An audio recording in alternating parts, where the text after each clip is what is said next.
territórios, a Lídia vai contar um pouquinho para a gente, que veio diretamente do Recife, para conversar com a gente, para falar, e aí eu tenho duas perguntas para ti, que a primeira é, quando falamos de adaptação climática, muita gente ainda pensa em algo distante, né, ou que é um tema muito técnico, mas na verdade as nossas periferias estão atravessando e estão se adaptando o tempo inteiro. E vários impactos, né, também já aparecem no nosso dia a dia. Se a gente parar 5 segundos aqui, a gente consegue citar pelo menos 3 impactos que os nossos territórios já passam, como saúde, moradia, mas também modificando a rotina das nossas famílias, né? Então, a primeira pergunta é como os eventos climáticos extremos têm impactado a vida das pessoas e quais problemas podem ser evitados a partir de um planejamento e de investimento, né? Porque a gente sabe que sem recurso a gente também não consegue fazer uma adaptação que realmente responda a essas necessidades. E a segunda pergunta é, na tua experiência, né, a partir da tua comunidade, a partir do Ibura, quais soluções vocês têm construído pelo próprio território de vocês que mostram que a adaptação também é sobre cultura, também é sobre cuidado, também é sobre qualidade de vida e defesa desse território?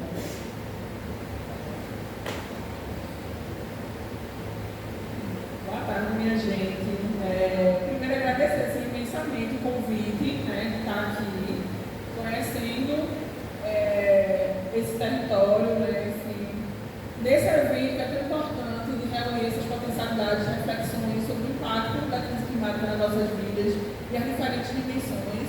Eu fico muito honrada de poder vir aqui falar um pouco da minha experiência, né. Sou advogada de formação, sou ativista pelos direitos humanos e socioambientais, sou lá de Recife, mais especificamente do bairro do Ibura, que fica localizado na periferia da Zona Sul, né, lá no extremo sul ali de Recife. Recife, que é uma das cidades mais vulneráveis aos impactos das mudanças climáticas aqui do Brasil, né? Pernambuco também tem um histórico de eventos climáticos extremos muito forte, né? Enfim. E aí eu começo assim, um debate também. Eu tenho feito até um slide, mas eu acho que nem preciso, a gente pode ir falando aqui, com algumas reflexões também, né? Primeiro, a gente se perguntar o porquê o debate de adaptação climática ele tem emergido tanto, né? É um debate que ele está tão atual e que ele tem sido tão pressionado a ser refletido e a gente precisa estar entendendo como é que isso está no nosso cotidiano, né? E aí esse debate ele não emerge do nada, né? Ele vem e ele é muito pautado no cenário internacional a partir da pressão e da denúncia dos países do sul global, né? Dos países que historicamente foram explorados, diversos recursos naturais explorados, né, pelo norte global, pela Europa, pelos Estados Unidos, enfim, do que já estava acontecendo, né, de realidade dos impactos desses eventos climáticos nesses países, né? Então, desertificação, secas, chuvas fortes, enfim, vários outros eventos climáticos extremos que já vêm acontecendo nesses países e que vêm causando muitas perdas humanas, econômicas, territoriais, né? Vários países também insulares começam a desaparecer a partir do avanço das mudanças climáticas e de pressionar por esse reconhecimento de que os esforços, né, mundiais para frear o aumento da temperatura da Terra, eles não têm sido suficientes, né? E isso é que tem causado essa ocorrência cada vez mais dos eventos climáticos extremos, né? Então, esse é o primeiro ponto de partida. E aí eu também sempre gosto de dizer que pensar sobre a adaptação climática é pensar também sobre o passado, presente e futuro, né? E aí a gente olhar para esse passado da construção das desigualdades socioambientais no Brasil e no mundo, mais especificamente pensando no Brasil, que são profundamente marcados pelo processo de colonização, pelo racismo estrutural, pelo patriarcado, por diversas explorações, né? Enfim, geralmente eu apresento um quadro e aí eu vou colocando várias coisas, né? Grilagem de terras, enfim, e as pessoas sempre têm com quem contribuir para falar desses processos de exploração, né? Então é um passado profundamente marcado por desigualdades que vai fazer com que esse presente que a gente viva seja um presente de aprofundamento dessas desigualdades diante dos eventos climáticos extremos. Então, toda vez que ocorre um evento climático extremos, aquelas populações, né, sobretudo as populações racializadas no Brasil, população negra, população indígena, população que está na periferia, né, nas favelas, nos quilombos, nos territórios de comunidades povos tradicionais, são essas populações que sentem mais fortemente esses efeitos na pele, né? E aí tem seus modos de vida ameaçados, tem seu território ameaçado, tem suas vidas ameaçadas a partir da ocorrência desses eventos climáticos extremos.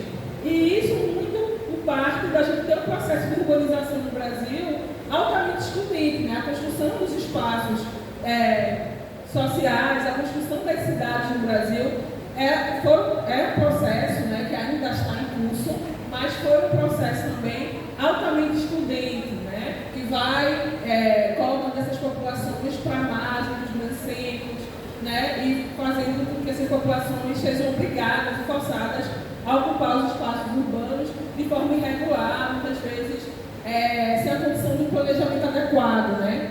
E isso é o que faz a gente sentir no dia a dia e na nossa pele esses efeitos, né. Eu sou de um bairro que é um dos maiores bairros lá de Recife, né. É um bairro onde majoritariamente a população é negra, majoritariamente a população de mulheres, e foi um dos bairros mais impactados pelo evento climático extremo de 2022 que Pernambuco sofreu, né. E a partir desse evento climático extremo, com inúmeras mortes, danos materiais, né, enfim, a gente todo percebeu o quanto o tema e o debate da adaptação climática, ele parte de um lugar de urgência, uma perspectiva muito diferente a partir de quem está pautando esse debate, né? Para nós que estamos na realidade de periferia, de favela, a perspectiva de pensar a adaptação climática, né, é uma perspectiva de urgência, porque isso fala sobre garantir nosso futuro, garantir nosso presente, melhorar nossa qualidade de vida, né, enfim, preservar nossa memória, preservar o meio ambiente. Então, isso é latente, isso é urgente para nós, mas essa não é a mesma perspectiva e nem o mesmo senso de urgência que os nossos governantes têm, né? Não é esse mesmo senso de urgência que a institucionalidade ela tem, né? Ela olha de outra forma, né? E isso não faz parte do processo de necropolítica, isso faz parte também de um projeto político que é de exclusão. Hoje, os eventos climáticos extremos e as perdas humanas, financeiras que nós temos tido nos territórios, né, e esse agravamento dessas desigualdades, eles também são lucrativos. Mas eles são lucrativos para quem, né? A quem interessa ter essa população mais uma vez excluída, essa forma de morte, né, que vai sendo colocado na culpa dos desastres naturais, mas os desastres naturais são desastres provocados pelos seres humanos a partir das atividades humanas e com recorte muito específico de classe, de raça, né, com um olhar muito forte, muito balizado por esses interesses de quem manda nas cidades, de quem tem o poder, né, de decidir sobre essas cidades, que não somos nós que estamos excluídos, né? Enfim, então, é sempre importante a gente ter nesse horizonte, né, essa pergunta do porquê a adaptação climática é importante para os territórios racializados no Brasil. Por que a adaptação climática é importante para nós que estamos nas periferias?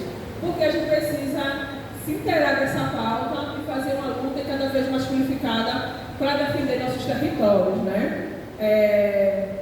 E aí, falando sobre isso também, né, pensar em adaptação é pensar numa guerra de narrativa que está posta, né? Acompanhar a agenda de adaptação climática aqui no Brasil, e aí eu tenho acompanhado a agenda a partir dessa perspectiva do meu território, mas também acompanhando a agenda nacional e internacionalmente, né, participando das discussões do que foi aquela discussão, né, já estava muito presente também nas discussões da construção do que foi o plano clima aqui, todas as incidências que a gente fez em Brasília a partir da rede para adaptação antirracista, enfim, Kim também que está aqui participou, né, de vários debates, teve junto aí, lado a lado, desses espaços, e pautando essa perspectiva de uma adaptação climática que fosse construída por esse olhar da periferia, que levasse em consideração o que a gente já tem produzido, as soluções que a gente tem pensado, e o que é que a gente tem colocado como prioridade, né?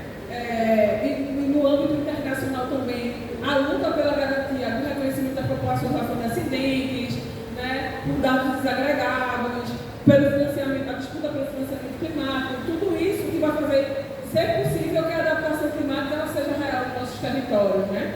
Então, acompanhar essa discussão a nível local, nacional e internacional traz essa dimensão de como a pauta da adaptação é uma pauta que ela está em disputa, né? O que a gente entende como adaptação climática, para nós que estamos nesses territórios, é de uma forma, seja na urgência, mas com a forma de implementação, o que é necessário fazer, onde é que tem que ser realocado esses recursos, onde é que tem que ser destinados os recursos, que tipo de adaptação a gente quer, né? Eu vivo num território que a geomorfologia, né, do Ibura, mas de Recife, Pernambuco como um todo, é muito pela construção de áreas de morro, né? Enfim, eu nasci, cresci em costa, né? Minha comunidade é erguida sobre costa, a casa que eu cresci hoje não existe mais pela existência dessa encosta e pela falta de investimento em políticas públicas de infraestrutura urbana, né, que pudessem evitar, né, que comunidades como a minha viessem a desaparecer hoje e precisassem migrar, né, climaticamente para outros territórios, enfim. Então, ver que isso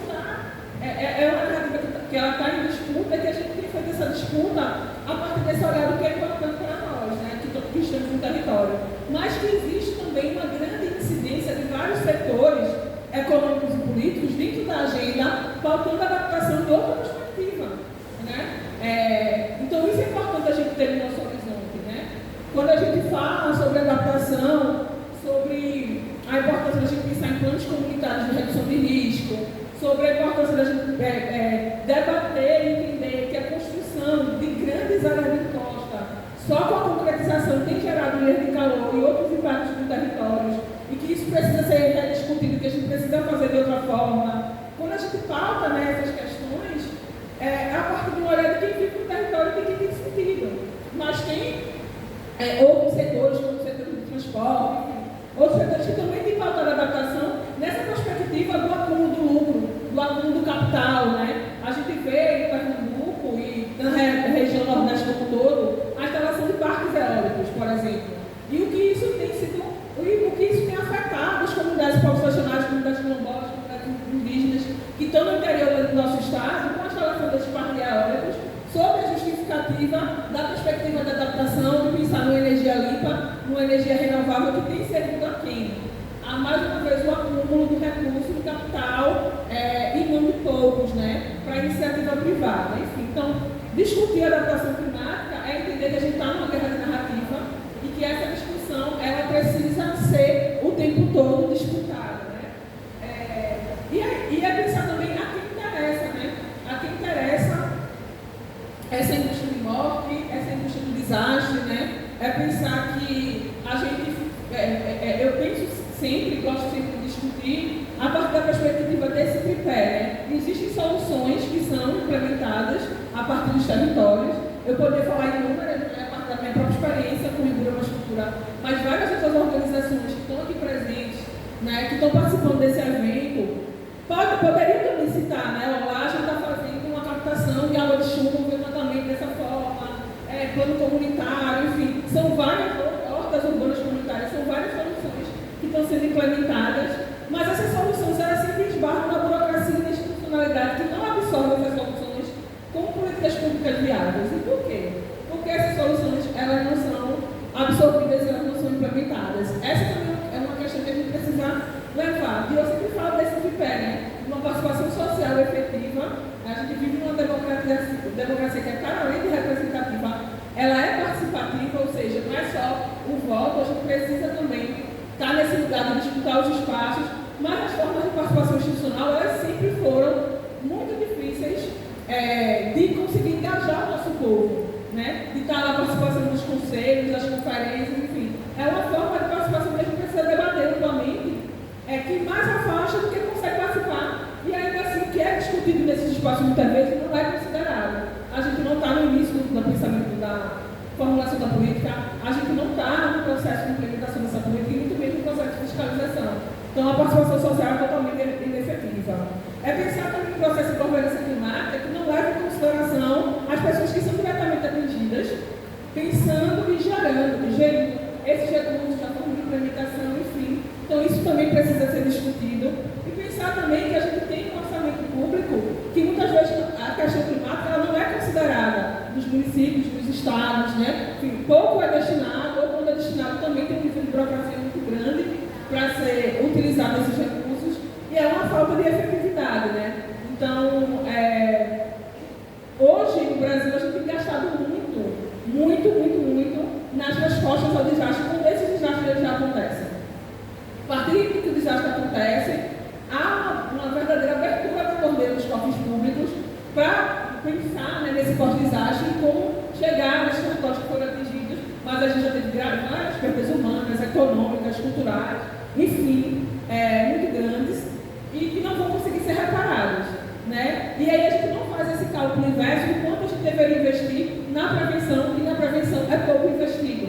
Então a gente precisa também estar debatendo isso, né? Por gestor, eu vou finalizar, pensar também, né, uma última questão que é muito importante, que é por que a gente continua elegendo representantes que não tratam a pauta de adaptação climática como uma urgência, né?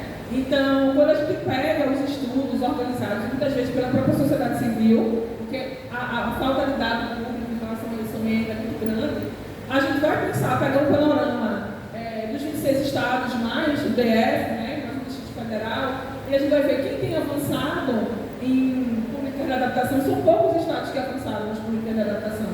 A gente, esse ano, vai eleger representantes a nível estadual e a nível federal, né? Embora a gente tenha avançado com o Plano Clima sobre tantos e barrancos, com várias críticas que a gente possa fazer aqui, a gente precisa falar agora de implementação, de mecanismo de monitoramento. Não é só ter legislação. O Brasil, ele é campeão em produção de legislação, mas essa legislação, muitas vezes, ela não sai do papel e ela não consegue alcançar. Há uma falta, né, de articulação entre setores, entre diferentes setores institucionais, né, para que essas implementações elas cheguem e elas realmente se concretizem. Há uma série de problemas para que de fato se concretizem e a gente precisa observar isso, né? Quem é que tem pautado, quem é que tem colocado nos seus programas de governo a adaptação como algo essencial, como algo urgente? Quem está disputando, né, a eleição a partir dos cargos para proporcional, né, que são os deputados, senadores, enfim, deputados estaduais e deputados federais, de que forma tem pensado, quem já tem cargo e mandato que é renovado, de que forma tem pensado e legislado sobre, né? E quem não está, quem ainda quer assumir, o que é que tem pensado, quais são as propostas que tem. Hoje a adaptação, não só a adaptação, mas o tema de clima, meio ambiente, ele está também sendo disputado, não só pelos partidos de esquerda, mas também pela direita de uma forma totalmente deturpada. E quem faz monitoramento legislativo consegue entender e perceber o como propostas são protocoladas a rodo, né, que falam sobre meio ambiente, clima, adaptação, enfim, vários temas relacionados a essa questão de clima que pouco tem conexão com a realidade dos territórios, né? E isso é um grande problema. Eu falo no seu lugar de que hoje também está nesse lugar de fazer uma assessoria legislativa. Hoje eu faço assessoria legislativa, né, no cargo para um deputado estadual lá em Pernambuco, e acompanho esse dia a dia, né, da ALEP e vejo como é difícil quando um projeto ele é protocolado sem diálogo com a população, sem diálogo com quem é diretamente atingido, como isso é difícil para a gente reverter depois lá, tanto pela incidência da sociedade civil, como pela incidência dos parlamentares que estão comprometidos, né? Então se torna cada vez mais difícil o trabalho da gente, porque todo mundo quer pautar de alguma maneira clima e meio ambiente, sobretudo quando acontece os eventos climáticos extremos, é que a gente vê uma enxurrada mesmo de projetos entrando, né, na pauta, e com pouca efetividade, com pouco diálogo, e acaba se tornando um problema, né, depois, para a gente conseguir reverter a situação. Enfim, então, essas eram as minhas considerações iniciais em relação, né, ao debate. E eu espero que, de fato, a gente possa sair daqui hoje refletindo mais em relação a isso. Não só a adaptação e como isso tem impactado no nosso território, porque eu acho que o que a gente sente do impacto no nosso território, todo dia já é muito grande. A gente estava falando sobre isso aqui, né, antes de compor a mesa, como o calor que afetou o próprio evento, como os impactos do evento climático a gente já sente no nosso dia a dia, já é uma realidade, mas como é que a gente pode pensar no futuro e no futuro a partir também desse cenário eleitoral, né? De que forma a gente também vai se engajar nessas eleições para tentar garantir, já que é esse sistema que a gente tem, que é o representativo, que é a partir disso que a gente que o país ele é governado, mas de que forma também a gente deve decidir para que a gente possa, de fato, ter um cenário realmente mudado em relação ao que a gente tem sentido e a gente não viva o tempo todo tentando enxugar gelo e vivendo tem colhido os frutos amargos, né, do que é viver o evento climático nos nossos territórios.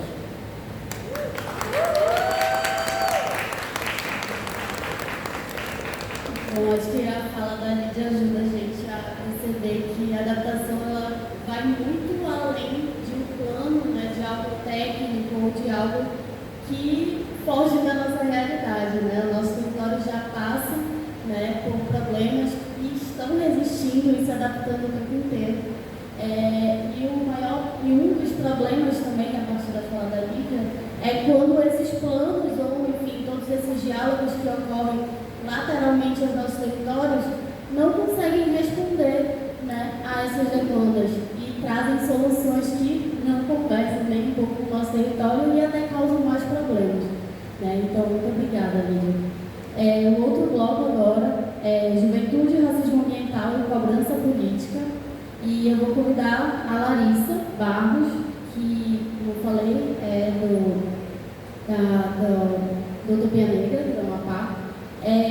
E a pergunta é: como os jovens podem contribuir para identificar o risco climático nos territórios e participar de soluções de adaptação para as suas comunidades? E, além disso, por que é importante que a juventude cobre essas propostas concretas, né? Então, para além de participar, né, de estar nesses diálogos de forma direta, também cobrar para que tenham respostas concretas durante, enfim, esse processo eleitoral, mas não apenas com promessas genéricas e tudo que a gente já está acostumado a passar durante esse período, mas realmente propostas concretas para os territórios. Oi, gente, boa tarde. Quando eu vi a pergunta, né, eu comecei a imaginar os projetos que a gente faz dentro do Utopia, né? E aí eu fui relembrar das conversas que a gente teve com os jovens dentro das escolas e das comunidades, e a gente percebe que eles já identificam esses problemas climáticos, né, que eles passam dentro das comunidades deles, dentro dos bairros onde eles moram. Então, eles já sabem que existe, eles passam por isso todos os dias, e eu acho que a principal problemática não é que eles não identificam esses problemas, é que a gente utiliza a nomenclatura que muitas das vezes não são discutidas dentro do espaço onde eles estão inseridos, né? Por exemplo, a gente foi em uma escola falar sobre racismo ambiental. Racismo ambiental é uma palavra, querendo ou não, nova. É uma palavra que a gente conhece, quem está no meio, quem está discutindo, está estudando, a gente sabe o que é, identifica essa palavra. A juventude ela não tem essa mesma facilidade. Então, para eles sabem as mazelas do racismo mental que eles estão sofrendo, mas eles não utilizam dessa mesma nomenclatura que a gente utiliza em meio acadêmico e tudo mais. E a adaptação climática é isso também. Eu acho que a adaptação climática é muito mais difícil para que eles utilizem a nomenclatura. Então, eu acho que eles já identificam esses problemas climáticos nos territórios e eles acabam participando já também de possíveis soluções para esses problemas, né? A gente foi em uma escola onde a gente discutiu a adaptação climática e aí quando eles entenderam o significado dessa palavra, o termo, né? Eles falaram, mas a gente já faz isso aqui na escola, a gente já tem soluções que a gente consegue e que consegue ajudar a escola e em casa também, que são recriadas em casa, para que a gente combata e faça essa adaptação climática dentro do nosso território. Então, quando eu recebi a pergunta, eu fui relembrando das atividades e das oficinas que a gente faz com os adolescentes dentro da escola. E aí eu acho que isso também perpassa dessa participação deles se sentirem pertencentes aos territórios, né? É muito diferente, porque a gente imagina que, por exemplo, se a gente for numa comunidade quilombola, a juventude vai se sentir pertencente de lá. E vai se entender, por exemplo, como uma pessoa negra, uma pessoa preta. E ela não vai. A gente teve muito disso no Maruanu. A maioria da juventude não se identificava como pessoas negras dentro daquela comunidade. E claramente elas são pessoas negras. E não tinha esse pertencimento do território. Então eu acho que as organizações em si, elas acabam contribuindo também para que os adolescentes eles se se sintam pertencentes, eles entendam o lugar deles, né? O lugar ao qual eles pertencem, e se sintam representados de alguma forma para estar discutindo esses assuntos. E aí, eu acho que essa participação ela tem que ser ativa, tem que ser incentivada, ela tem que ser de uma forma criativa e tem que ser instigada também dentro da juventude. A gente passa por um processo, e principalmente quando a gente fala de tecnologia, que as juventudes elas acabam se afastando, né, das problemáticas que tem no território, muito por conta das tecnologias, e acabam não participando ou não identificando de forma mais clara essas problemáticas que o território tem, mas que elas estão passando. E aí, uma das coisas que eu estava pensando também com a Lídia falando, é que a gente tem esse incentivo, né? Esse incentivo da juventude de estar participando e dela ser uma ativista juvenil, uma ativista ambiental, que perpassem sobre esses assuntos dentro da sua comunidade.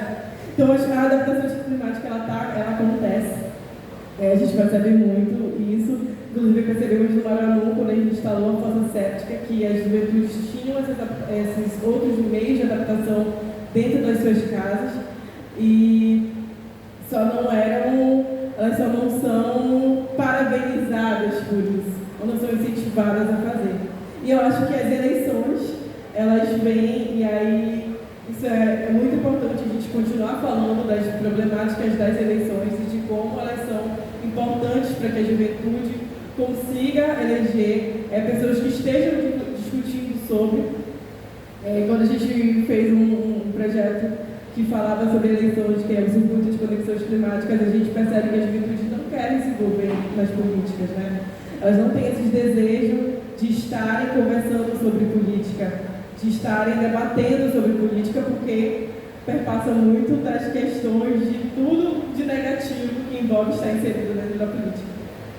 E elas acabam deixando esse assunto ou ignorando esse assunto por muito tempo. Então, eu acho que, respondendo a próxima pergunta, que é importante, né, a gente discutir política junto com a juventude, porque é uma questão de sobrevivência também, né? Então, eu sou da área ambiental, então a gente também tem uma lei que diz que a gente tem que preservar, tem que conservar para que as gerações futuras tenham acesso a questões ambientais e ao meio ambiente de qualidade. E a gente vê que não acontece, né? Igual a Lídia falou, a gente tem várias legislações ótimas que o Brasil tem, que se fossem utilizadas a gente estaria muito bem, inclusive, mas que não acontece na prática. Então, acho que esse incentivo para que as juventudes estejam debatendo esses assuntos que são muito importantes. E aí a gente percebe isso com a juventude que também está nesse meio, e aí a gente também faz parte da rede de adaptação antirracista, e aí a gente estava discutindo sobre o El Niño. E aí quando a gente trouxe essa discussão, a primeira coisa, e a gente teve uma reunião grande, né? A primeira coisa que o governo falou é que era para a gente não criar alarme, porque não ia ser uma coisa tão grave assim que ia acontecer. E a gente já está percebendo o quão grave é, né? A gente já está no calor, a gente já está sofrendo com o calor hoje mesmo. Então a gente já percebe que esse alarmismo que o governo muitas vezes não quer ter, ele já era para estar há muito tempo acontecendo. E aí quando eu estava pensando também em relação ao governo do Amapá, a gente percebe essa deficiência quando a gente fala de adaptação climática, de planos de adaptação climática do município ou plano de adaptação climática do estado mesmo. A gente sabe que não tem esse incentivo para que aconteça também, e aí a gente buscar envolver a juventude que está nesse caminho, né? Então, quando o Ave Maria apresentou mais cedo, os jovens, eu fiquei muito feliz, porque eu acho que é muito disso mesmo, esse incentivo que a gente tem que dar para que eles tenham discussões sobre o meio ambiente em si, sobre mudanças climáticas, sobre adaptação climática, sobre racismo ambiental. É muito importante para que a gente consiga discutir políticas públicas também no futuro, né?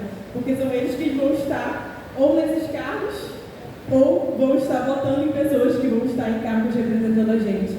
Então, acho que essa discussão dentro de eleições, ela também é muito válida e tem que ser fortificada com o tempo também. A gente está próximo já de iniciar a campanha eleitoral e aí, com poucas pessoas que eu converso, que já falaram que vão estar disponível, com o nome disponível para se candidatar, a gente não identifica nenhuma conversa sobre o meio ambiente no geral, não é nem sobre só adaptação climática, sobre mudanças climáticas, não tem no geral mesmo. Então isso é muito grave para os nossos governantes, para a eleição, né? Como o professor Marcos Chagas falou, a eleição ela vai ser realmente uma coisa bem louca, principalmente aqui no estado do Amapá, que a gente tem dois inversos, né, um do outro.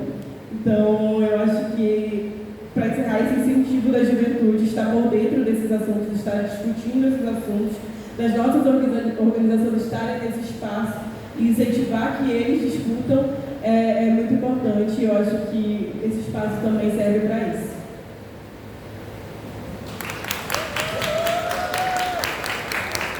Obrigada, Larissa. Eu acho que tocasse uns pontos muito importantes, né? Muitos pontos importantes, mas acho que ajuda a gente até nesse debate, nessa conversa que a gente vai ter fora daqui, é que a gente, enquanto pessoas, né, comunidade que está mobilizada, que também está dialogando com outras comunidades e está formando também pessoas, está nesse papel de cobrança dessas pessoas que não têm qualificação para tratar desses assuntos com a importância, a seriedade e o conhecimento que precisa para tratar, né? Então, o papel da sociedade civil e da juventude e das comunidades é exatamente de esfregar na cara das pessoas de que a gente está aqui, está vivendo, está construindo e está liderando essas construções de forma muito direta e que também traz o conhecimento científico em diversas frentes para conseguir dialogar e propor também. Eu acho que é o que muitas das nossas organizações também fazem, né? A gente começa ali formando, começa ali mobilizando, parte da incidência política de fato, porque a gente consegue no dia a dia, né, com os nossos representantes, como costuma se falar, eles não estão nos representando, né? Então o nosso papel realmente é esse, de propor, de cobrar, de mobilizar e de comunicar tudo isso. Então, muito obrigada. Agora para o Jaré, que também vai trazer mais liga para essas discussões que a gente também vai ter fora daqui, trazendo um ponto de vista técnico e político, né, que eu acho que vai ajudar bastante a gente a refinar o nosso discurso, do que significa adaptação climática na prática, né? Então a gente está falando de adaptação, a gente pensa, enfim, como a Nália falou, de algumas formas de melhorar, né, o nosso ambiente, um ventilador, uma roupa mais fresca, algo nesse sentido. Mas quando a gente está falando do território, como é que isso acontece de fato, né? E aí em algumas escalas também, né? Porque já que é técnico e político, vamos lá. Municipal, estadual e federal, como isso vai se refletir de fato. E aí a outra pergunta, para melhorar,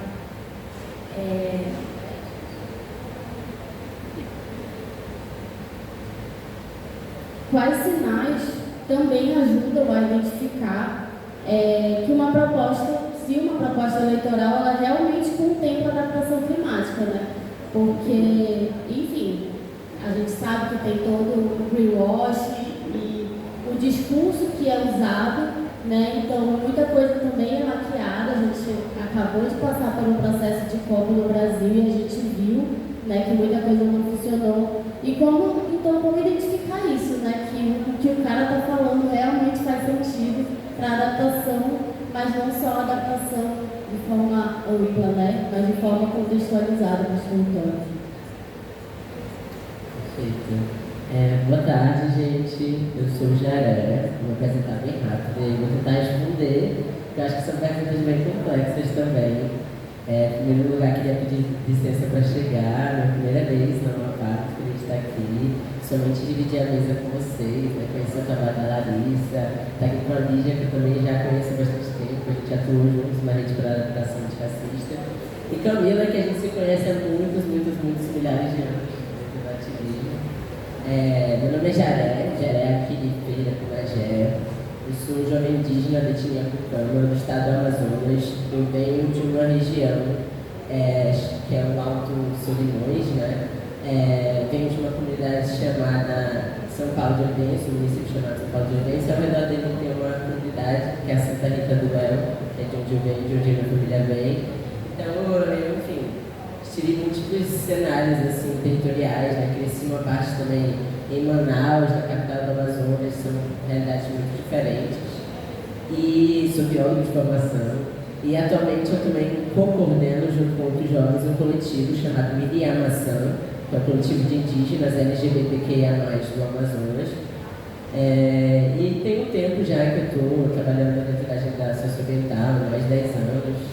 Sou um jovem trans também, que eu acho muito importante de se falar.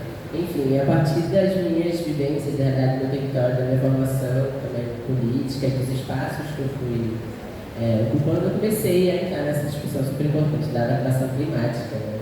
Às vezes a gente, quando não entende muito bem o que é, parece um bicho de 7 cabeças, né? O que é isso, meu Deus?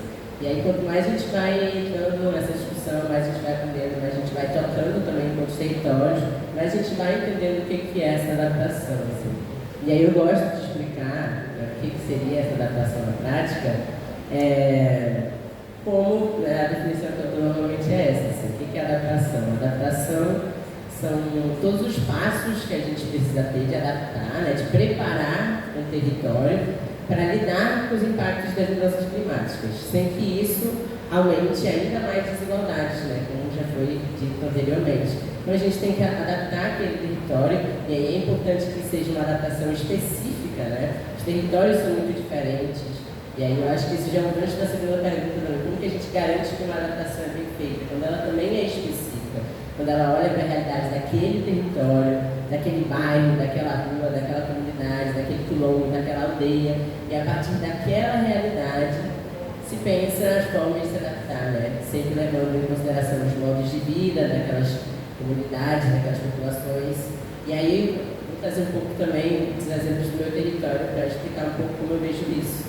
Porque eu acho que uma coisa muito importante para a gente pensar a adaptação é que tudo vai precisar ser adaptado. Tudo que a gente conhece, tudo que a gente consegue imaginar, tudo que a gente olha ao nosso redor vai precisar ser adaptado. Então a educação precisa ser levada em consideração quando a gente pensa em adaptação climática, a saúde precisa ser levada em consideração quando a gente pensa em adaptação climática, até a infraestrutura, por exemplo, quando a gente olha aqui ao redor. Enquanto esse prédio está adaptado ou não para as mudanças climáticas, a gente sabe, né, que não muito, está todo mundo passando mal de calor, e isso é uma comprovação de uma adaptação não feita, de uma não adaptação, né, quando não se tem essa adaptação. Então a gente precisa considerar tudo isso, a alimentação também, então as nossas formas de fazer agricultura precisam ser também adaptadas para que a gente consiga lidar com essa realidade que já está acontecendo. Uma coisa que, um exemplo muito prático para mim é a Piracema, né? A Piracema está sendo impactada, então quando nossos peixes, por exemplo, não conseguem reproduzir, a gente não tem peixe. Vocês já imaginaram, principalmente a gente que é aqui no contexto amazônico, passar a vida inteira sem comer peixe? É um pesadelo, né? Porque isso está diretamente ligado com os nossos modos de vida, nosso modo de existência, nossa cultura, nossa identidade. Então, perder isso é também perder uma parte da nossa identidade, né? A Lídia falou muito sobre memória e é muito importante pensar a adaptação desse lugar, porque pensar a adaptação também é preservar a nossa memória, preservar a nossa vida, a nossa identidade, o nosso território. E por isso tudo precisa ser pensado com cuidado e com especificidade. Vou dar um exemplo pensando na educação do meu território. Eu cresci numa comunidade que na época a gente não tinha uma escola dentro do território, então a gente, é muito comum que isso aconteça em territórios ribeirinhos, né? Não tem uma escola na minha comunidade, a gente pega uma rabetinha, uma lanchinha e vai para uma escola de uma outra comunidade. Isso é uma realidade compartilhada de muitos aqui, imagino. E o que acontece na seca, né? Antigamente, quando eu estudava, a época da seca era meio que as nossas férias, né? Não tinha aula, porque as pessoas não conseguiam chegar na escola, o rio estava muito seco, então meio que eram nossas férias. E agora a gente imagina com o agravamento das mudanças climáticas, uma seca que dura muito, muito, muito, muito mais hoje em dia do que deveria durar.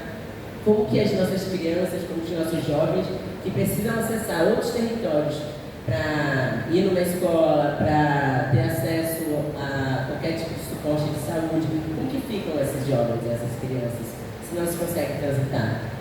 Né? Então, quanto mais a gente avançar com as mudanças climáticas, quanto mais esses impactos chegarem no nosso território, mais a gente vai precisar se adaptar a eles, olhar para essas estruturas que a gente tem enquanto sociedade, né? Para que elas reflitam o que a gente precisa. Então, para que a gente tenha escolas, que eu gosto muito de pensar essa questão da estrutura, né, quando a gente fala sobre a adaptação climática, porque eu acho que é muito importante. Quando a gente olha para comunidades quilombolas, ribeirinhas ou indígenas, né, a gente tem estruturas específicas que já são adaptadas. Vou dar um exemplo. Todo mundo aqui sabe que é uma casa de palafita, certo? É uma casa de palafita, é uma estrutura, né, uma infraestrutura que foi desenvolvida pelos nossos ancestrais, pela população negra e indígena das regiões amazônicas, para lidar com a seca e a cheia do rio. Isso é um ótimo exemplo de uma adaptação climática. Uma tecnologia ancestral que nossos povos desenvolveram para lidar com a seca e com a cheia. E aí, como que a gente pega essas tecnologias que já existem nos territórios, esses são um exemplo dos milhares que existem nos diversos territórios, e tecnologias, né, exemplos diferentes e que são também complementares. Acho que por isso que é muito importante também a gente estar nesse lugar de troca, de ouvir outras experiências, porque apesar da gente, por exemplo, vir de um território amazônico que tem muito em comum, é muito diferente. Agora imagina ainda mais quando a gente olha para o território da Lídia, né? No Nordeste, que é e é isso, apesar dessas diferenças que existem em todos esses territórios, a gente tem muito que aprender com as realidades desses territórios. A gente tem muito que tocar para fortalecer ainda mais a adaptação dos nossos territórios. E isso é muito importante, estar nesse lugar onde a gente toca, onde a gente escuta o próprio território, escuta quais são as demandas daquela comunidade, como que aquela comunidade existe, sobrevive, o que é inegociável. Isso é muito importante para a gente pensar a própria política, porque, para mim, não existe nenhuma política pública eficaz se não existe participação social. Simples assim, é uma política pública que é construída sem consulta prévia, sem a participação popular das comunidades, das pessoas que vão ser afetadas e impactadas por aquela política, então a política não vai ser eficaz, porque ela não vai corresponder à realidade daquelas pessoas. É muito importante que quando a gente pense as políticas públicas da adaptação ou qualquer tipo de política pública, a gente lembre que a participação social precisa ser uma etapa primordial, fundamental e inegociável para a gente pensar as políticas de adaptação, porque senão o que acontece é um pouco do que a Lídia trouxe, né? A gente tem alguns cenários onde qualquer coisa é adaptação, então a gente vai, vou dar um exemplo do Rio, a gente tem um monte de igarapé na cidade, o igarapé começa a transbordar, eles fazem o quê? Aterra o igarapé. E aí o impacto que a gente tem sobre isso depois é muito pior. A gente sabe o que acontece, né? Uma hora ou outra aquele igarapé vai transbordar e vai impactar, inundar ainda mais a cidade, impactar ainda mais a cidade, o território, e que por isso mesmo é importante que a gente leve em consideração essa escuta comunitária, essa escuta das comunidades quando a gente vai pensar a adaptação, para que não aconteça coisa do tipo. Eu lembro que a Letícia Alberto, que era 10, uma vez no espaço, ela falou, deu um exemplo de uma coisa que nunca saiu da minha cabeça, né? Que é esse pensar a adaptação. No cenário internacional, as pessoas têm usado muito o termo de boa adaptação boa e adaptação ruim, né? E por que isso é importante? Porque tem um financiamento a nível global sendo direcionado para a adaptação. E aí muitos países estão colocando qualquer coisa na janela da adaptação. Por exemplo, tem países que estão colocando armamento como uma tecnologia de adaptação climática dentro das negociações internacionais. Então, por que é importante que a gente, de fato, entenda o que é adaptação? Porque senão qualquer coisa vira adaptação. A gente vai botar um muro bem aqui, aí não vai cair a chuva, então tá ótimo, adaptado. A gente sabe que não é bem assim. Então, por isso mesmo que é importante que a gente leve em consideração, né, principalmente essas soluções que já estão sendo criadas dentro dos próprios territórios. Uma parte muito importante para a gente pensar a adaptação é a valorização desses saberes, a valorização dessas tecnologias que já existem nos territórios, principalmente quando a gente pensa em financiamento, que é uma coisa muito importante. Como que faz uma adaptação se não tem dinheiro? Não dá para fazer, né? Então, a gente tem discutido muito sobre financiamento, e esse financiamento, ele precisa, de forma específica, assim, ir para as nossas organizações base, as nossas comunidades, as nossas associações, quem de fato está adaptando o território na base. Porque senão o que acontece é, financiamento vai para as pessoas que não precisam prioritariamente dessa adaptação, ou seja, para bairros ricos, para as pessoas que estão nas suas casinhas ar-condicionado muito tranquilas com a sua realidade, onde a rua não alaga, onde o igarapé não chega. E aí, ao invés da gente direcionar esse financiamento para quem precisa, para as nossas populações que estão na margem, que estão sendo impactadas diretamente e cotidianamente com as mudanças do clima, a gente acaba criando uma adaptação que só serve à lógica do capitalismo, à lógica colonial. A gente só repete a mesma ideia, o mesmo modo de pensar, né?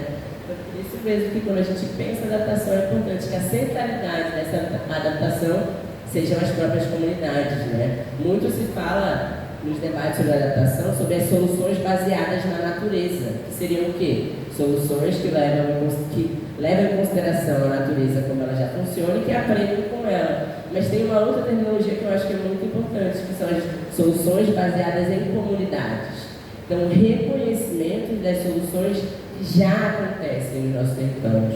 O reconhecimento e a valorização dos mecanismos e das ferramentas de adaptação que já estão sendo desenvolvidas nos nossos territórios e que nessas ferramentas a gente pode tocar. Eu posso aprender como que lá no Ibura a galera está se adaptando, como que a galera está enfrentando a cheia, as inundações e talvez essas tecnologias, não da mesma forma, porque eu venho de um território diferente, mas elas possam também ser adaptadas para a nossa realidade.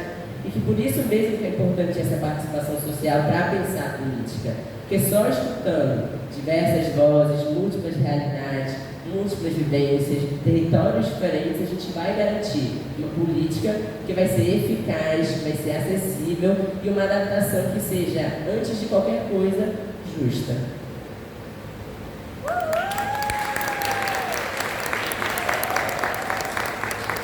Obrigada. Respondeu. Muito obrigada, Jair. Bom, como eu falei que é um diálogo, eu vou abrir para 3 perguntas. Antes de abrir para as 3 perguntas, eu vou só falar algo que fiquei pensando aqui na minha cabeça referente à pergunta que a gente fez, que eu fiz para ti, né? Então, acho que algo que seria interessante da gente contrapor quando alguém vem com uma proposta ou com algum plano ou algo nesse sentido para a gente, para o nosso território, seria entender em que momento desse plano, né, do que está sendo planejado, haverá um momento de conversa com o território, para que o território possa ser ouvido, né, em que momento desse cronograma aí do seu plano, meu querido político, vamos dizer assim, meu senhor que está vindo aqui no meu território, e está incluso no seu plano um momento de escuta e conversa no território, já que você está vindo aqui hoje conversar comigo, né, pré-eleição, em que momento o senhor pretende voltar para retomar essa conversa que não termina aqui, né? Eu acho que é algo que precisa realmente dar continuidade no lugar de cobrança mesmo, como a gente tem falado, né? E não só de planejamento, mas de todos os outros pontos que a gente falou, né? Sobre dinheiro, né? Sobre cronograma, sobre planejamento, e que isso não fique só na lábia que vem aqui nos nossos ouvidinhos a cada eleição. Então agora eu vou abrir para 3 perguntas, e eu sei que a gente fala muito, então, e é ótimo, eu adoro, mas eu vou colocar aqui 3 minutinhos para a gente também não se alongar, já são 6h20. E aí eu vou dando o alerta aqui para vocês quando fechar, tá? Então a gente tem uma pessoa lá, 2, mais uma, 3, fechou. Vou avisar aqui os 3 minutos, hein? Bem, eu tenho para mim que às vezes nós falamos muito para nós mesmos. Isso não é uma crítica, mas é uma realidade. Aqui nós conversamos, muito do que está sendo dito aqui já é do nosso conhecimento, já temos essas lutas, temos histórias, isso é fantástico. Agregamos muito, mas muito, e eu pessoalmente, eu absorvo, consigo absorver muito, aprender muito, é fantástico quando tem pessoas de outros estados, Amazonas, Pernambuco, né, tem toda a luta lá também. Realmente tivemos uma manifestação de uma carioca, por essa questão da Rio de Janeiro, isso é fantástico, isso agrega e é necessário. Agora me parece que o grande desafio é conseguir, nós aqui, né, somos já muito reduzidos, nós pensamos que realmente tinha muito mais gente, aí lembrando que a Larissa falou, quando faz o trabalho nas escolas, o quanto é complicado aquele jovem, aquele estudante, e lembrando, se eu não me engano, tem pesquisas que já apontam que grande parte dessa galera jovem, ela tem uma inclinação, uma tendência à direita, não tem isso? Né? Então é preocupante tudo isso. Então, voltando aqui, né? Me parece que o grande desafio nosso aqui é conseguir levar isso lá fora. Como conversar, como dialogar com cada uma dessas pessoas, e aí voltando à questão aqui para colocar, né?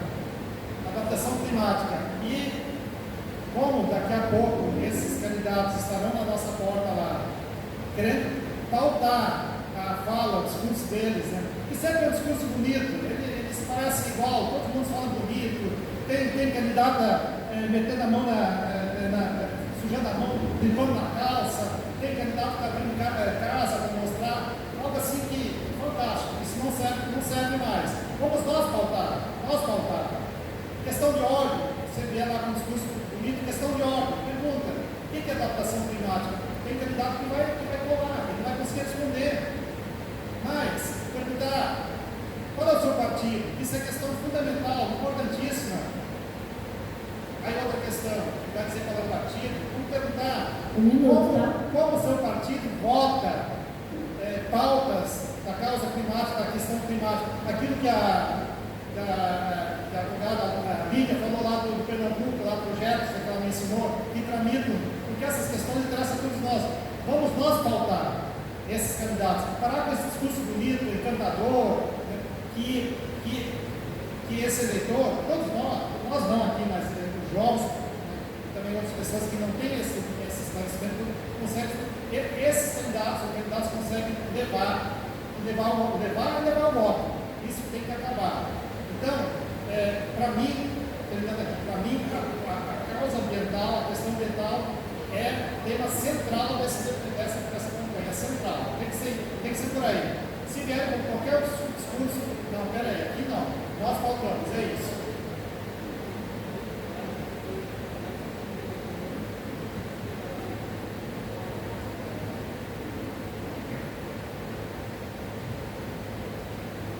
Então, boa tarde a todas e todos. Eu sou Helena Rodrigues, eu estou falando lá de Curitiba, Paraná. E a adaptação climática é uma coisa que sempre trazem na cidade, porque é uma cidade muito focada na questão de infraestrutura, urbanismo, né? A gente tem cidade ganha prêmios por ser a mais sustentável do Brasil, mas a gente vê isso a partir da região central, a partir da região onde, enfim, essas políticas acabam não chegando. Eu venho da região periférica e também integro a Frente de Organização dos Trabalhadores, que vai também atuar nas periferias urbanas e áreas de ocupação. E uma questão também, que eu trago na questão da participação social, é que lá os planos diretores da cidade são abertos, são reuniões abertas, mas são no horário que os trabalhadores estão trabalhando, no horário onde as pessoas que, inclusive, lutam por qualquer coisa, estão ali tentando tirar seu sustento, sua renda, e com certeza isso tem um porquê, mas eu até troquei uma ideia com a Lídia antes, e há uma dificuldade da sistematização do que é construído nos territórios. Então, minha dúvida fica, como a gente pode tornar, por exemplo, o Forte constrói assembleias comunitárias, né? E essas assembleias comunitárias são em horários que esses trabalhadores podem estar, essas trabalhadoras, essas mães podem estar, mas como a gente cria uma política onde a gente tem a absorção dessa sistematização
está na hora de eleger seus representantes.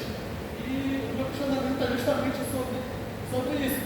Como a Larissa falou, como a gente viu de manhã, né, o próprio Instituto ele já fez trabalho com a questão das escolas. Então, o questionamento fica, e a educação ambiental, onde está? Porque ela está sendo trabalhada de que forma? Como as nossas crianças hoje, nossos jovens, nossos adolescentes estão sendo tratados e informados sobre isso? Porque como o próprio senhor falou, e a gente já vê isso realmente, a tendência hoje da juventude é ir para o lado da direita porque é mais fácil, porque é rebelde. Porque eu sou rebelde, eu sou isso, eu sou aquilo, e eles puxam para ali. Então, eu acredito que para que essa medida de adaptação climática venha surtir efeito, venha fazer não só vamos adaptar, mas vamos saber o que é adaptação, vamos saber o que vamos adaptar. E eu acredito que isso tenha que ser trabalhado de diversas formas, não só na questão da disciplina de ciências, mas na questão da disciplina de geografia também, em outras áreas que a gente vai estar trabalhando sobre isso, sobre a questão da educação ambiental. Então, quando a gente for perguntar lá na pergunta que fala na ponta da língua para eleger seus representantes, então questione isso. Pergunte para eles quais são os seus planos para isso, sobre a questão da educação, sobre a questão de como tratar desde de pequeno, porque é muito fácil a gente só falar do pai que suja, da mãe que faz isso, que volta naquilo como uma cesta básica, isso, aquilo outro, mas se não é tratado desde lá de baixo, porque a criança, o espelho da criança é a gente. Então, se ele vai ver, isso, vou aprender isso do meu pai, para essa minha mãe. Então, ele tem que ver isso, ter um exemplo não só da escola, mas desde a escola, né, até dentro da sua própria casa. Então, saber trabalhar e como inovar essa questão na educação ambiental, eu acho, creio eu, desde a criança, desde a periferia, desde projetos voltados para isso de uma maneira diferente, de uma maneira que venha fazer com que isso não só alimentar os ódios, mas que eles venham conseguir aprender e absorver isso para colocar em prática no futuro. Obrigada, gente, pelas contribuições. Eu acho que é muito importante também ter essas provocações para o lado daqui, né? E gostaria de acrescentar nesse restinho de tempo que sobra para a gente, algo que também foi proposto pela Mapiguari e eu achei ótimo, e eu sei que é uma pergunta difícil. Mas pensando na realidade do território de vocês, né, e nas especificidades que a gente pensou em todas as reflexões que a gente fez, se vocês pudessem priorizar e incluir uma medida obrigatória de adaptação climática dentro desses planos de governo na próxima gestão, qual seria ela? Então, a gente tem umas reflexões que vieram de lá, perguntas muito interessantes para a gente trazer aqui, e aí complemento com essa e a gente pode fechar o painel. E aí eu vou trazer.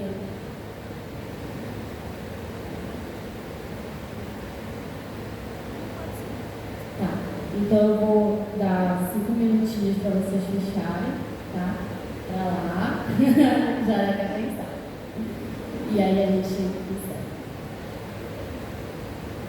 Minha gente, eu falo até rápido, correndo, para tentar não extrapolar o tempo, mas eu sei que extrapola. Vai, 6 minutos aí eu vou ver se eu vou conseguir fechar aqui.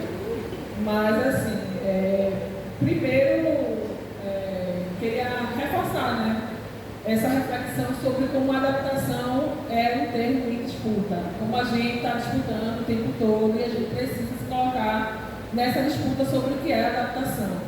Acho que boa parte do nosso esforço nos últimos anos aqui no Brasil, né, e aí eu vou trazer o exemplo da Rede por Adaptação Antirracista, que foi onde nacionalmente a gente conseguiu somar força de mais de 50 organizações para elaborar um conceito sobre adaptação climática antirracista, porque a gente entendia, né, naquele contexto, que a adaptação estava em disputa e a gente precisava disputar a partir também do que ia significar adaptação para a gente, para que isso pudesse constar, né, no plano clima, para que isso pudesse orientar as políticas do governo federal em relação à adaptação climática, e foi isso que a gente fez, né, inclusive lá em Pernambuco, a gente consegue, né, finalizar esse debate, essa conta, a gente já estava tendo há 2 anos, do que inserir o conceito de adaptação climática, né, antirracista, e aí a gente consegue trazer para esse conceito essa perspectiva de que é para além de intervenções estruturais que são importantes, né, a gente pensar para as nossas cidades, mas é que também esse processo de redução de desigualdades, né, regionais,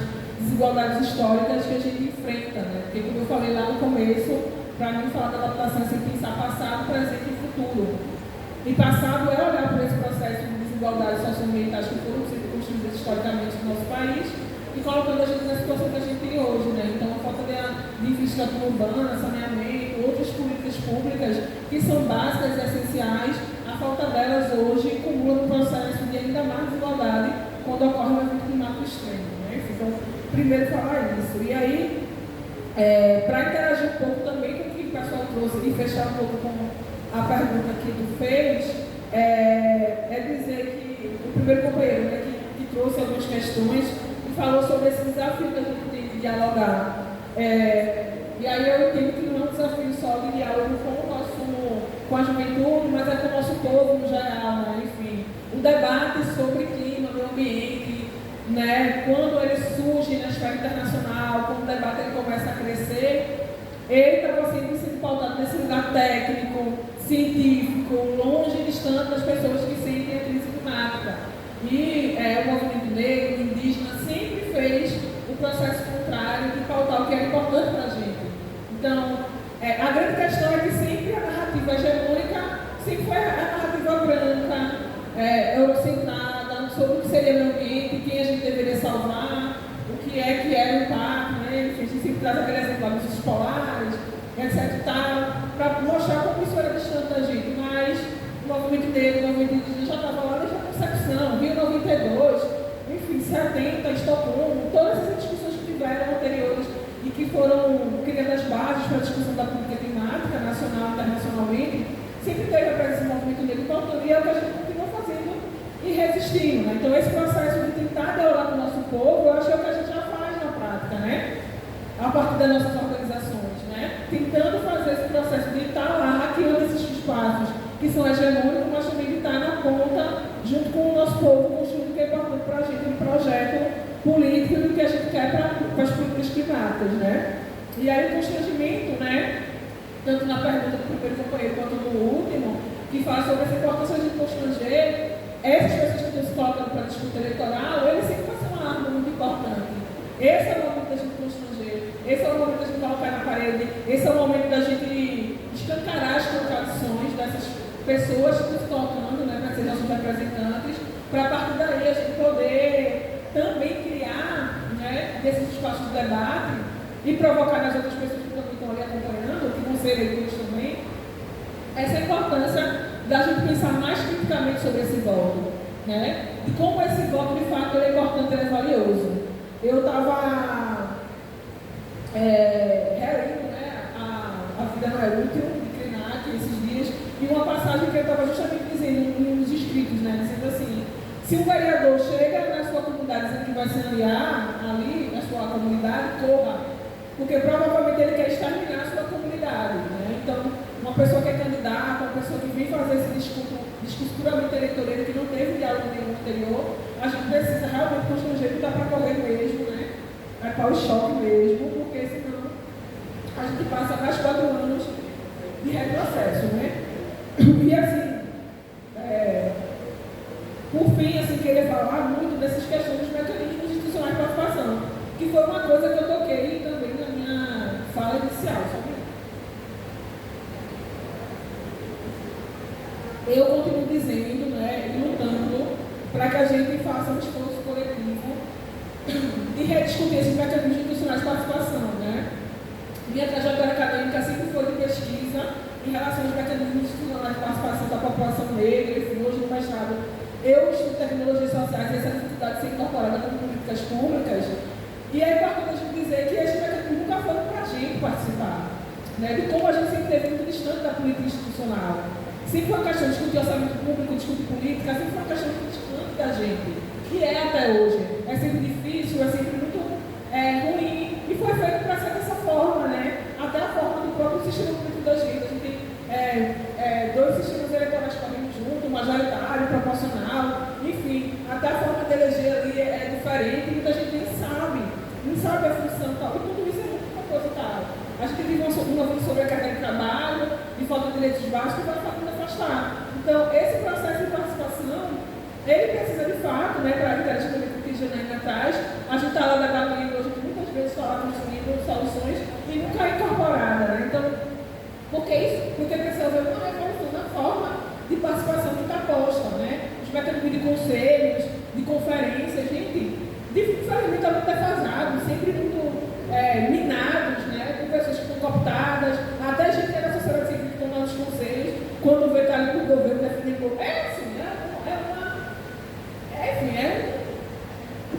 É terrível a situação, mas esses mecanismos funcionais eles não são mais válidos, a gente precisa reverter isso, nessa situação. Lá no Ibura Mais Cultura, a gente fez um projeto ano passado que foi bem favorável da cidade. A gente construiu com a comunidade da Trinca de Mestre, uma comunidade lá no Ibura, que tem uma grande costa, que não tem calçamento, o saneamento é péssimo. Um projeto de intervenção urbanística para essa comunidade, co-construído com os próprios moradores. E a última etapa é justamente essa etapa que a gente está agora, que é a mais difícil de todas, que é a incidência política. A gente fez um evento de apresentação, a dificuldade de engajar, né, os políticos para participar, porque o área eleitoral era muito grande. Enfim, o projeto foi apresentado, está lá engavetado. Então, há um desinteresse político, né, em absorver o que a gente está. E esse desinteresse, como eu falei, é porque muitas vezes esses representantes que nós elegemos estão lá defendendo o interesse do capital, das grandes elites, enfim, de quem já vem mandando e demandando na nossa cidade, nos nossos estados, no nosso país há muito tempo. Então, por isso que essa importância também da gente refletir sobre isso agora, né, juntos, nesse momento eleitoral que ele é estratégico, sim. Né? Enfim, por fim, para responder a pergunta sobre o que a gente acha que é imprescindível constar, seja nos planos de adaptação estadual ou qualquer política que reflita sobre a adaptação climática, para mim, o que é imprescindível, eu volto lá para aqueles meus 3 pilares também, né?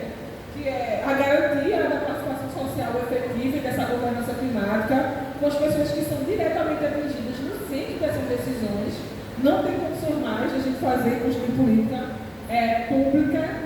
A adaptação, ela diz sobre a realidade local. Não tem como a gente discutir a adaptação climática pensando em Recife, pensando em qualquer lugar, pensando em qualquer região, a partir de outra. Né? Não pode ser receita à ponta de bolo, isso tem que ser discutido a partir do território. A adaptação climática parte por isso, senão não vai dar certo. Então, as pessoas que são diretamente elegidas, elas têm que estar, eles têm que constar nesses planos, né? É preciso ter indicadores para mensurar, é preciso ter um orçamento claro, preciso, né? Financiamento destinado para esses planos, para que isso também funcione. Então, a participação social efetiva, governança climática com participação das pessoas diretamente atingidas, formas e mecanismos de controle e monitoramento e mensuração dessas políticas, de como elas estão sendo aplicadas, a revisão, né, dessas políticas sempre periódica e, por fim, recursos para financiamento dessas políticas. Né? E acho que isso, né, que parece que é utópico, parece que é tão distante, mas são os elementos que são essenciais. Se a gente não tiver essa revolução nesse sentido de pensar política e de participação, a gente vai conseguir avançar, a gente vai sempre conseguir e sempre vai estar vivendo os mesmos problemas que a gente vive, sempre, todos os anos, a cada evento climático que a gente vive nos nossos territórios, né? E é isso, assim, eu queria só mais uma vez agradecer imensamente o espaço, de ter a oportunidade de estar nesse evento com vocês, discutindo, pensando, articulando, né? Pensando a realidade de diferentes territórios, chegando lá de Recife até aqui, falar do Ibura, falar das minhas ideias, falar do que a gente construiu coletivamente.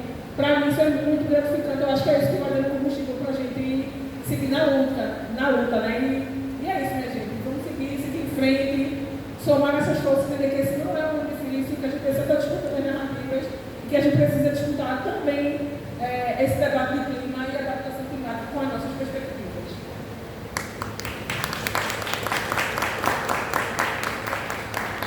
Bom, eu concordo muito com o que a Lídia falou.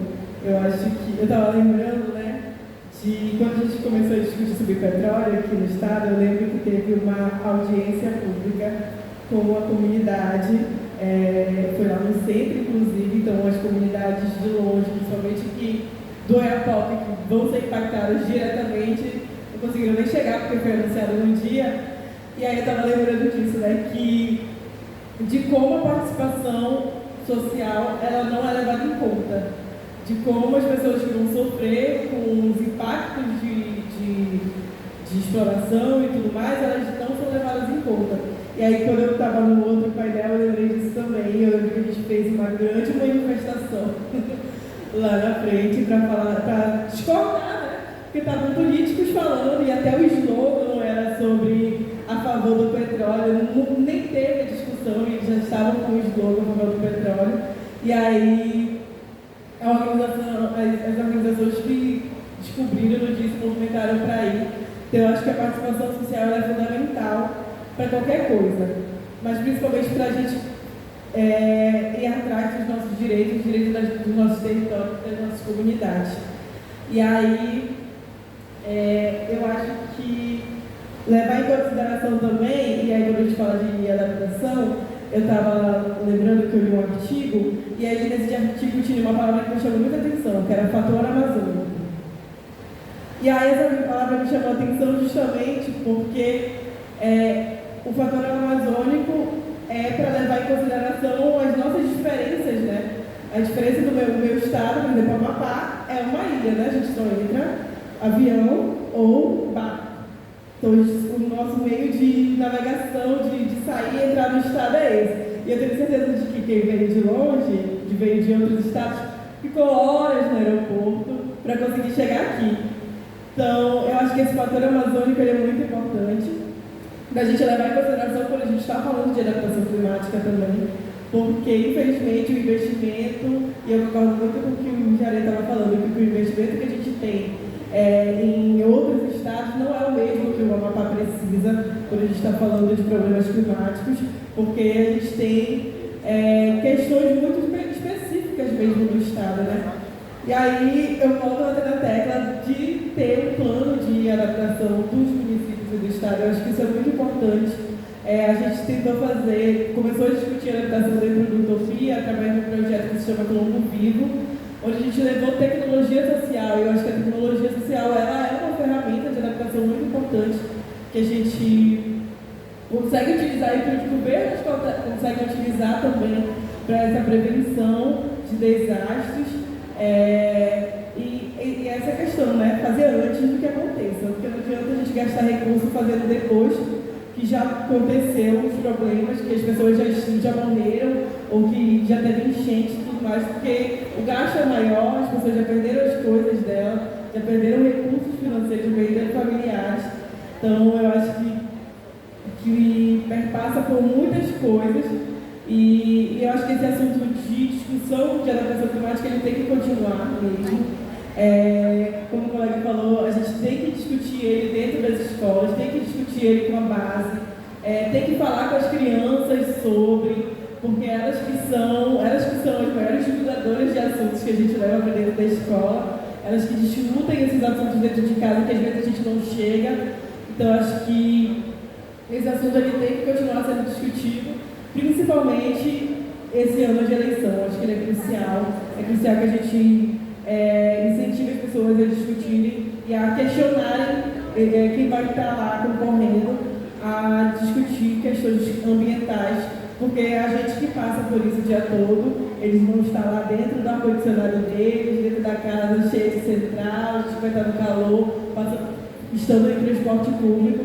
Então, acho que essa discussão é muito importante e ela tem que continuar mesmo.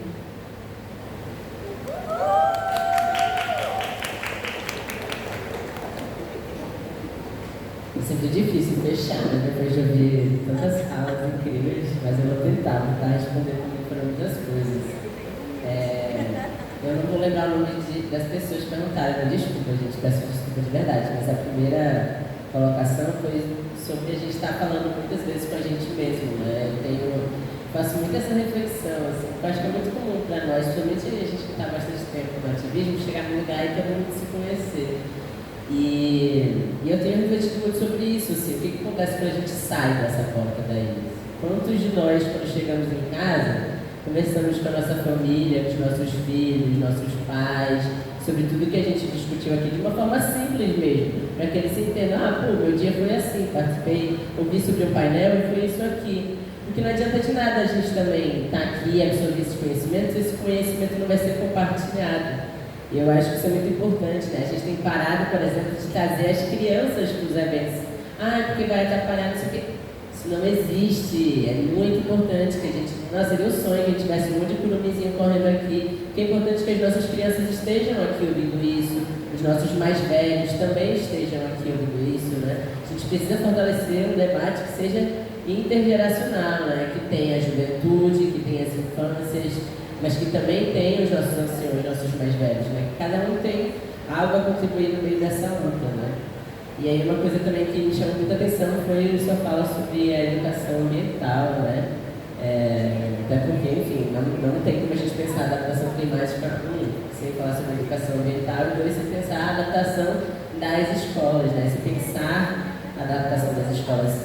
E eu acho que uma coisa muito interessante que eu tenho visto dentro da educação ambiental, tenho trabalhado com a educação ambiental principalmente nesse último ano, tem sido uma educação ambiental casada com o que a gente chama de educação para relações étnico-raciais. Então, criaram uma educação ambiental que seja antirracista necessariamente, né? E como que a gente discute uma adaptação, uma educação ambiental, se a gente fala de um meio ambiente que está lá e a gente, enquanto ser humano, está aqui, né? Uma ideia dissociada entre a gente e a natureza. Não existe, né? Vai ser uma educação ambiental que vai servir de pouco, né? A gente precisa de uma educação ambiental que resgate a nossa própria relação com o território, com o meio ambiente e com, enfim, uns com os outros enquanto sociedade, né? Eu acho que essas coisas se complementam. Quando a gente resgata a nossa relação com o outro, é também quando a gente toca saberes, toca experiências, onde a gente aprende, né? E esse pensar a própria educação, né? Para muitos de nós, quando a gente pensa em educação nos nossos territórios, a roça é um lugar onde a gente aprende, né? Nego Bispo já falava isso, é uma realidade muito compartilhada dos territórios, né? O centro ali do território, seja, às vezes o campinho de futebol, esse é um lugar de aprendizado também, porque é um lugar de encontro, onde as pessoas conversam, onde as pessoas tocam, e eu acho que não perder isso é muito importante. Aí tentando, para fechar, responder a pergunta também, do que é essencial para se pensar qualquer plano e qualquer política de adaptação climática. Quando vocês estavam respondendo, eu estava pensando, meu Deus, o que é essencial para mim? Eu pensei em 3 coisas que eu acho que é muito importante. A primeira delas é que toda política de adaptação climática seja essencialmente centrada em direitos humanos. A gente não tem como pensar numa política sem levar em consideração os direitos humanos, uma política ambiental, né? Porque senão o que a gente cria é, por exemplo, uma coisa que acontece muito lá no Nordeste, quando a gente pensa a energia eólica, né? Se pensou uma energia limpa, uma energia verde, mas verde até que ponto, né? Uma energia que está impactando ali diretamente os povos e os territórios que ali existem. Então não adianta a gente pensar a política sem pensar também o nosso senso de humanidade, né? Os direitos humanos. E aí, para além disso, é muito importante que essas políticas também tenham um financiamento desburocratizado, então o mais desburocratizado possível, para que esse financiamento seja acessado por quem está na base, pelas nossas associações, pelos nossos coletivos, por quem já está fazendo esse trabalho no território. E aí, acho que para finalizar, a gente tem falado muito sobre participação social, que absolutamente é inegociável quando a gente pensa política, mas é legal e é importante que a gente pense essa participação social em todas as etapas do pensar política pública.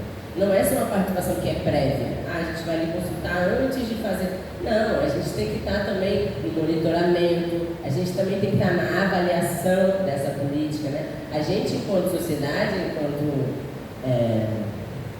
sociedade civil, né, a gente tem direito a estar presente dentro desses espaços, né? Em teoria, isso é um direito nosso, estar na consulta prévia das políticas, mas também na avaliação, no monitoramento, porque só assim a gente vai garantir, de fato, políticas que sejam eficazes, né? Esse processo do monitoramento das políticas é muito importante, porque é nesse momento que a gente vai olhar, acho que isso aqui não foi tão bem feito, isso aqui não correspondeu à nossa realidade, então vamos modificar, vamos rever a rota, vamos mudar. E só assim a gente vai conseguir, de fato, chegar em políticas que sejam eficazes, que correspondam à realidade dos nossos territórios, com participação social em todas as etapas, com políticas que sejam centralmente baseadas em direitos humanos e que a gente lute também pelo financiamento que seja acessível para a gente como a gente.